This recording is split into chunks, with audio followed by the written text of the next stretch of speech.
भाजपा का आतंकवादियों से नाता है, यह रिश्ता क्या कहलाता है।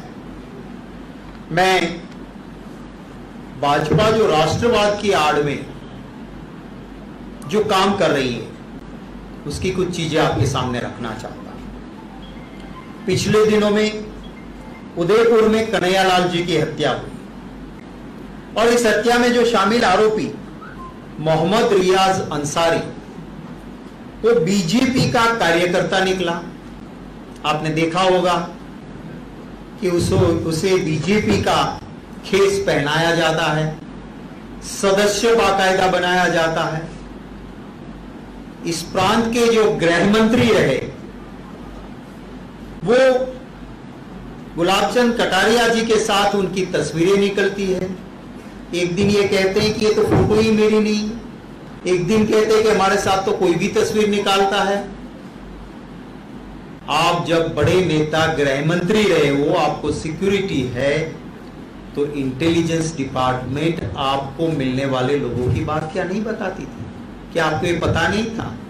आपके रिश्तेदार के वहां काम करने वाला आदमी राजस्थान के चुनाव नजदीक आता है, तभी ये घटना क्यों घटती है? क्योंकि चाहे राज्यसभा हो चाहे बाई इलेक्शन हो, लोगों के आशीर्वाद राजस्थान में कांग्रेस के साथ है। तो क्या इसलिए तो ये नहीं हो रहा? मेरा सवाल है। जम्मू कश्मीर के ग्रामीणों ने एक आदमी को दबोचा, पकड़ा उसको। वो लश्कर ए तोयबा के 2 आतंकवादियों में से एक आतंकवादी तालिब हुसैन शाह, लश्कर ए तोयबा का आतंकवादी, गांव वालों ने पकड़ा। वो ताबिल हुसैन शाह बीजेपी का पदाधिकारी निकला, वो भाजपा का ऑफिस बेरर है। इसकी बीजेपी के वरिष्ठ नेताओं के साथ तस्वीरें थी। और आज जो यहां पे आए हैं ना राजस्थान में, हमारे गुजरात से, जिनका बेटा एक कसब जानता है कैसे करोड़पति बनना है, उस अमित शाह जी को मैं पूछना चाहता हूं, ये जरा बताइए ना आप राजस्थान में कि उस आतंकवादी की तस्वीर, आप गृह मंत्री हो, देश की बढ़िया से बढ़िया सुरक्षा आपके साथ आप रखते हो, परिंदा भी पर नहीं मार सकता है आपके आसपास, आपका एमपी भी आपके पास आने से पहले कहीं जूते भी उतारने पड़ते हैं और सिक्योरिटी से गुजर के आते हैं। तो आपका इंटेलिजेंस डिपार्टमेंट ने जरूर आपको बताया होगा कि आपके साथ फोटो निकाल रहे हो वो आतंकवादी है। तो आपका भाजपा का वो पदाधिकारी कैसे बना और आपके साथ उसकी तस्वीर कैसे आई? बताएं जरा देश को। मीडिया रिपोर्ट में ये साफ बात निकली कि जो अमरावती में केमिस्ट को मारा गया, उस हत्यारे का मास्टरमाइंड इरफान खान का वो नवनीत राणा, बीजेपी की ब्लू आइड बहुत ही करीबी, भाजपा के ट्यून पे डांस जो करते हैं, उनमें से नवनीत राणा और उनके पति रवि राणा का सबसे करीबी कार्यकर्ता उसके लिए वोट भी मांग रहा था। तो क्या ये भी एक ऐसी ही हुई घटना थी? 2020 में जम्मू कश्मीर में आतंकवादियों को हथियार मुहैया करवाने वाला तारिक अहमद मीर गिरफ्तार हुआ। तारिक अहमद पर हिजबुल कमांडर नवेद बाबू को हथियार देने का आरोप था और वो भाजपा के पूर्व नेता और सरपंच निकला। कैसे सिलसिले आप देखते रहिए। डीएसपी दविंदर सिंह जो पकड़ा जाता है, वो एनआईए को कहता है कि इसमें बहुत बड़ा खेल है, मुझे मत रोकिए आप। मैं जानना चाहता हूं कि एक बड़ा खेल क्या है। और भाजपा की सेंट्रल गवर्नमेंट और एनआईए जब पकड़ती है तब ये कहता है कि बड़ा खेल है। तो तो आज तक वो बड़ा खेल देश के सामने क्यों नहीं आया? 2017 में मध्य प्रदेश में एटीएस की टीम ने अवैध टेलीफोन एक्सचेंज का पर्दाफाश किया। आईएसआई के 11 संदिग्धों को गिरफ्तार किया।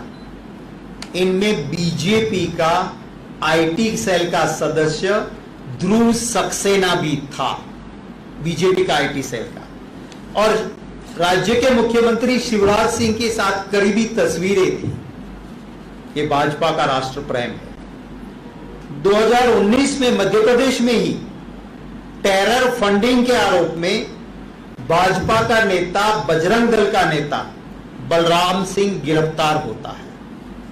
2017 में असम में भाजपा का नेता निरंजन होजाई, जो एनआईए की विशेष अदालत में आतंकवादियों को आर्थिक मदद देता था, उस आरोप में उसे उम्र कैद होती है। 1000 करोड़ का वित्तीय घोटाला, टेरर फंडिंग के मामले में वो दोषी पाया गया। ये भाजपा का नेता था। इतना ही नहीं, बीजेपी सत्ता के लिए अपराध सिद्ध आतंकवादियों को भी टिकट देती है। भारतीय जनता पार्टी ने मसूद अजहर, जिसको हमारी कैद से कांधार छोड़ने गए थे, उसका शागिर्द मोहम्मद फारूक खान, जो स्थानीय चुनाव में श्रीनगर के वार्ड नंबर 33 में भाजपा ने इसको टिकट दिया और जम्मू कश्मीर लिबरेशन फ्रंट एवं मुजाहिदीन का जो सदस्य रह चुका था, उसे भाजपा ने टिकट दी। आतंकवादी मसूद अजहर को बीजेपी जब हमारी जेल से छोड़ने गई थी, तब भी हमने आतंकवाद पे कोई वोट बैंक या राजनीति नहीं की थी। पर आज क्योंकि ये सिलसिला है और ये तथ्य देश के सामने है, ये बहुत जरूरी है। मेरे कुछ 2-3 सवाल भाजपा सरकार से है और उसके बाद आपके सवाल होंगे तो उनका स्वागत रहेगा।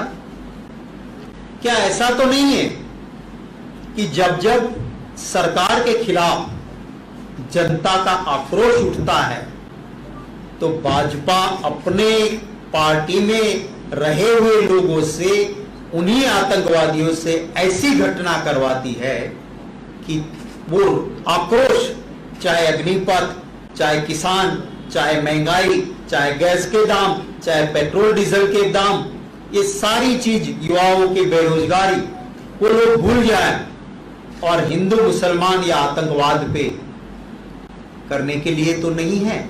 सवाल का जवाब मैं चाहता हूं।